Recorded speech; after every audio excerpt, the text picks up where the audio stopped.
This is Jenna Burt, host of the Confessions of a Military Spouse podcast. Thanks for listening to the following broadcast on Public House Media.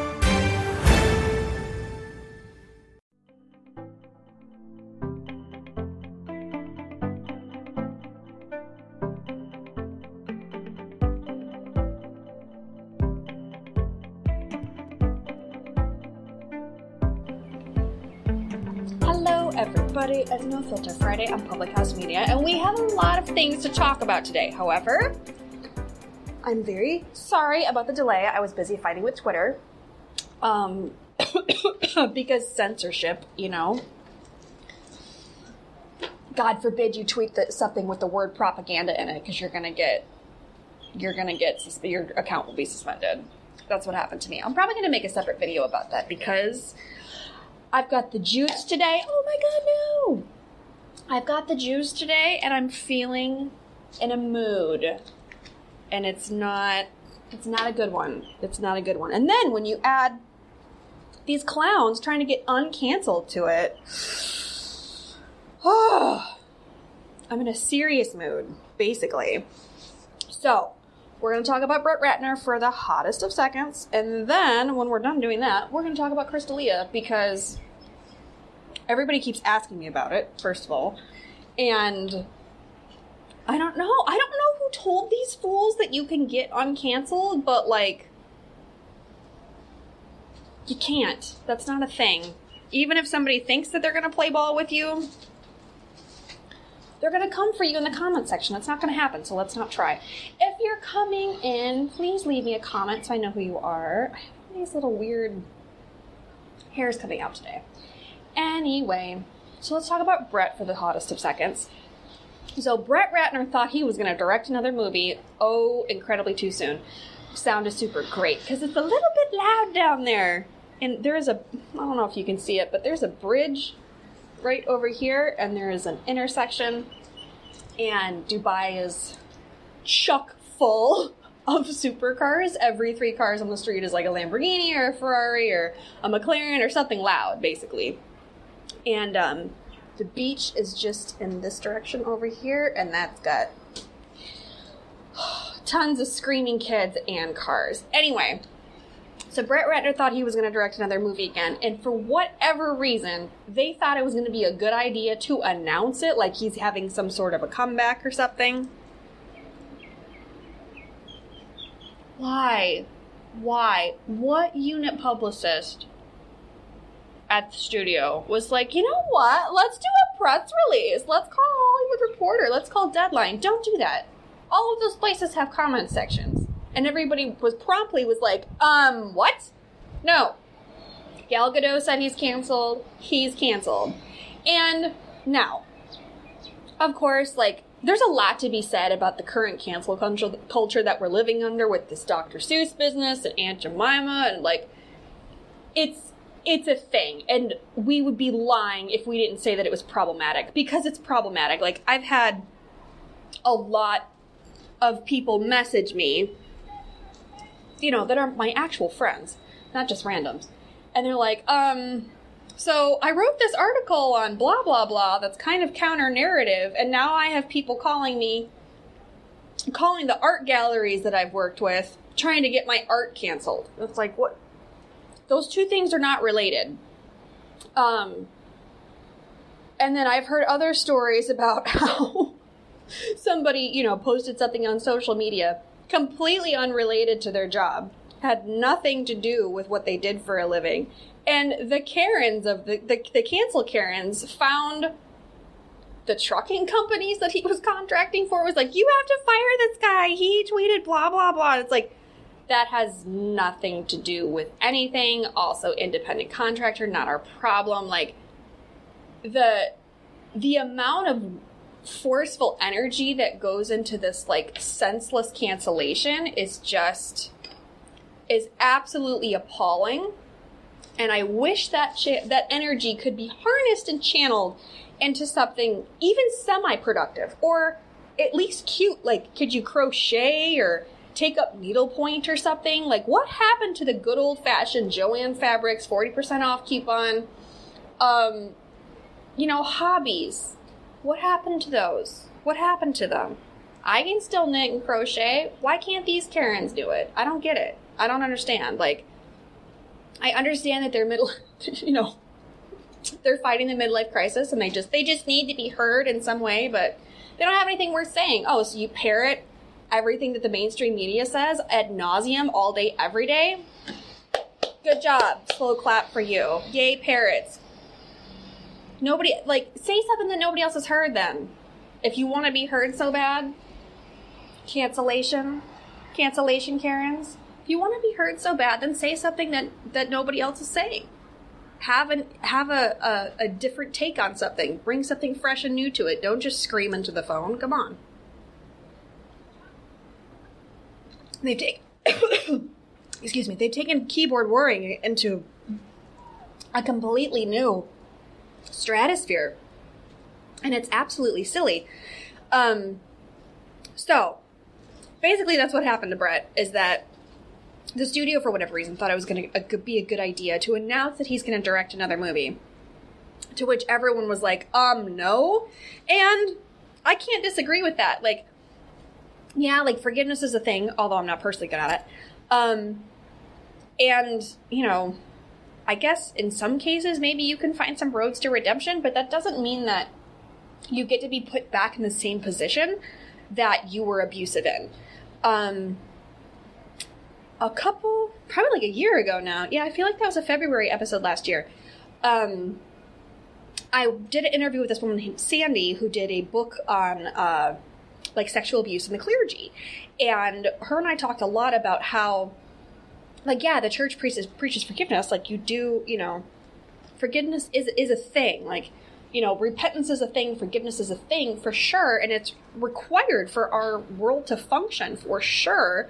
However, that doesn't mean that you just get transferred to another church, or transferred to another studio, or put right back in the same position of power that you abused.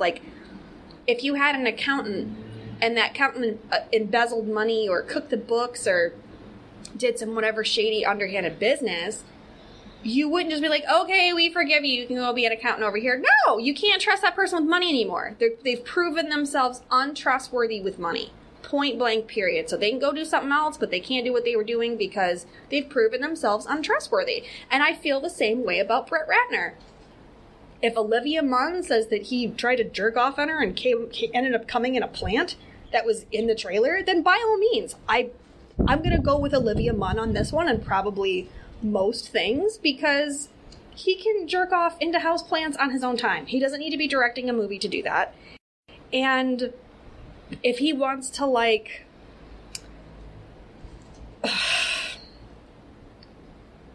produce, I guess, maybe, be an EP or something, or go be, a development exec and just pick out projects of who's going to go forward and who's going to get a green light, okay, maybe. But being a director on set and having any sort of looming presence over actors or production assistants or hair and makeup wardrobe, greensmen, I don't think that's for him. If he wants to repent, try to do better, and go use his actual filmmaking skills, he can go sit in an office and work in development or something. Or go work with the guys in post. How about that? Brett can go work with the guys in post. He can post supervise. How about that? He can go sit in the dark room with some Cheetos and a ham sandwich and just plug away on Premiere or Avid all day long, if that's something he feels like doing. So, the moral of that story is you cannot become uncanceled because people will come for you. And in this case, it's warranted. Now, Chris D'Elia. Disappointment with a sparse, poorly grown beard and legs. Chris D'Elia put out this little video just a hot second ago called It's Been a While. And people were like, yeah, it's been a while because you have some pedophile tendencies and we can't be having that out here. And then, you know the saying, life imitates art? It's not imitating it. It's doing exactly what is happening, basically. So when he was playing this character on this show called You, about him being a child predator and soliciting underage girls and drugging and raping them, he was cast in that part because it's not too far off from his own situation, which is really sad, and it gives a lot of people that play villains a bad name, because most of the time, people that play villains are actually the nicest people you'll ever meet. The nicest bad guys ever. Most of the time, it's I don't want to give all ingenues a bad name, but these people that play squeaky clean characters, and they're so nice, and they're so wonderful. Those are the people that are actually pretty gross in real life. Anna Kendrick. Anyway. So, it's not imitating. It just is. It was a lateral move for him to play this character, which was a real slap in the face when all of this stuff about Crystalia first came out. It was like, okay, so he's soliciting underage girls on social media, in the DMs, for nudes, trying to get them to come to his shows, trying to get them to come to his hotel room. All of these creepy, icky things. And he was doing it from his verified Instagram account, from his real phone number. If you go back and look at the LA Times article about this, like, they traced his phone number that he was using to contact these girls, and it's actually registered to Crystalia. Like, oh my god. You just can't, like, you would think that you just can't be that stupid. But it turns out they can. They can be that stupid, if you can believe it. So, basically his MO is that he combs through Instagram, looks for girls that are clearly in high school. Like, the first girl that came forward, she wasn't following him. He found her account, and she had pictures of her 16th birthday and, like, football games at her high school that she was currently attending. And he's like, hey, like, let's make out. And she was like, who are you? What? And I believe this was at the time that Undateable was going on. Clearly this man is undateable, obviously, if this is his game. Again, art does not imitate life. Sometimes it is people's lives. Sometimes that's the real thing. Or, I don't want to say sometimes, it's really more often than not. Anyway. So now, since that's happened, a bunch of girls have come forward. He invited a couple girls to his hotel room, I think after a show or something, and he's like, oh, hey, come look at my hard dick. And they were like, nope, no thank you, goodbye. And it's just been, you know, DM after DM after DM. And the thing is, like, he gave these girls receipts. They have receipts from his verified account. They have receipts from his phone number that is registered to him. Like, there's absolutely no way that he can wiggle free from this, which is why he hasn't given a comment, and his attorney also hasn't given a comment. Because there's nothing for him to attorney, basically. Like, oh, yep, that was him. Mm-hmm. There's no denying that. So now he's just got to defend via error of law, I guess, or maybe be really, really, really apologetic. I'm not exactly sure what you're supposed to do in that case, but I would hope that he would come up with something good. Anyway, the point is that this man thought that he was just going to get uncanceled, like Comedy Central is going to put back the episode, his episode of Workaholics, called How to Friend a Predator. There's a couple stand-up specials, I guess, that are being uncirculated, I guess you could say. They were licensed, but I guess their licensing isn't going to be renewing anymore. I don't... And, the real... the thing about Crystalia personally, as somebody who had to see his sparsely bearded face on the regular, because clearly it's no secret I've spent my time in comedy clubs. The worst part about Crystalia, from a personal standpoint, is that he's always been such a tool bag. Point blank, period. The man's a tool. He's always been a tool. He's always going to be a tool. And it's not, like, not to defend these people that do this, but, like, most of the time, child predators at least put in the effort to be charismatic in person to other adults. They at least put that effort in. Not Chris D'Elia. And the worst part of this is that if you see Chris at any comedy club, there are throngs of grown women throwing themselves at him for what reason, I don't know, because how is that a type? But apparently it is. And you will see, like, just grown women just, you know, just all about it. But that's not his MO. He goes out of his way to find girls in high school on the internet to solicit pornography from and say, oh, hey, come to my show. Oh, hey, come to my hotel room. And say, oh, come to my hotel room and blow my friend or whatever gross stuff. And then, like, he's actually made good on this a few times. And to me, that is just the definition of a predator. Like, you have options, sir. Lots of them. Depending on the size of the club, you know, you could probably do 2 to 3 a night if you really, you know, had the stamina.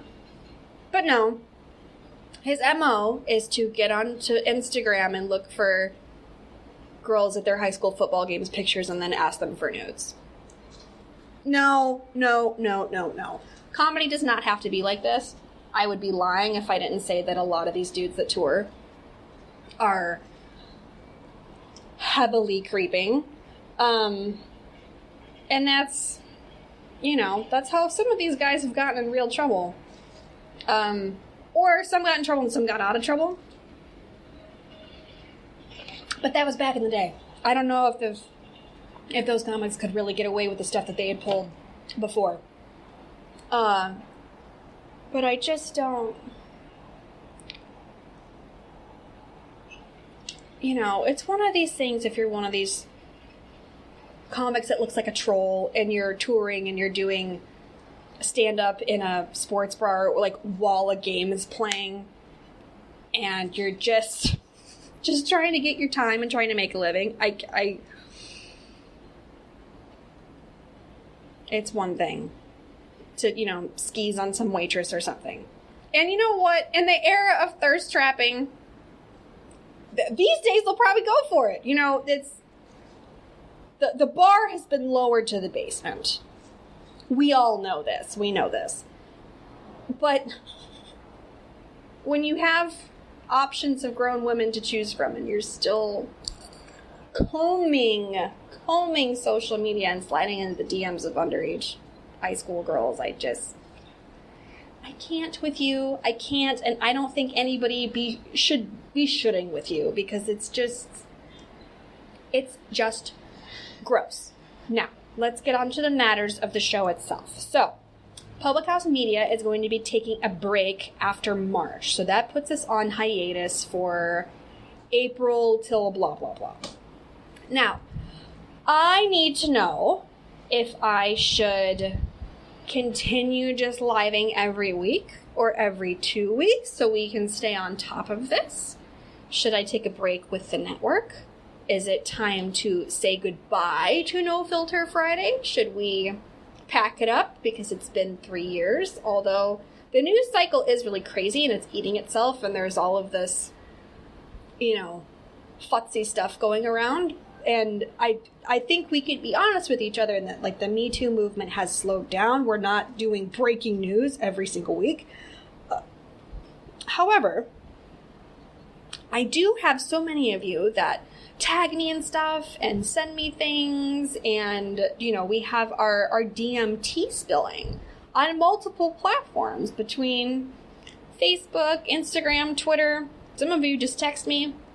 So I need to poll the audience here because I would like to know where we're supposed to be going with this. So think about your audiential needs and let's figure it out together because I'm not exactly sure what I'm trying to do yet.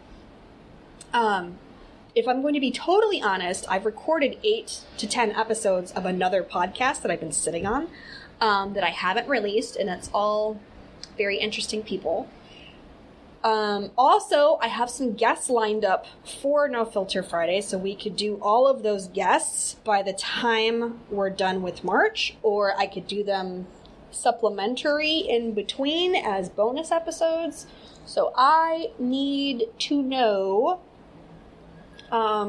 where we as a live No Filter Friday team are going. I mean, clearly we go all over the place because I've done this show from basically everywhere. But the direction that we're spiritually headed, we have to have a discussion about. So let me know in the comments, send me a DM, whatever, and we will figure it out. We will talk about it. And we will move forward in this crazy, crazy world as one happy unit. So check out other shows on Public House Media like Choose to Rise, which is also on the radio in Turkey, by the way. And I will see you all next week for another No Filter Friday. Bye, bye, bye, bye, bye.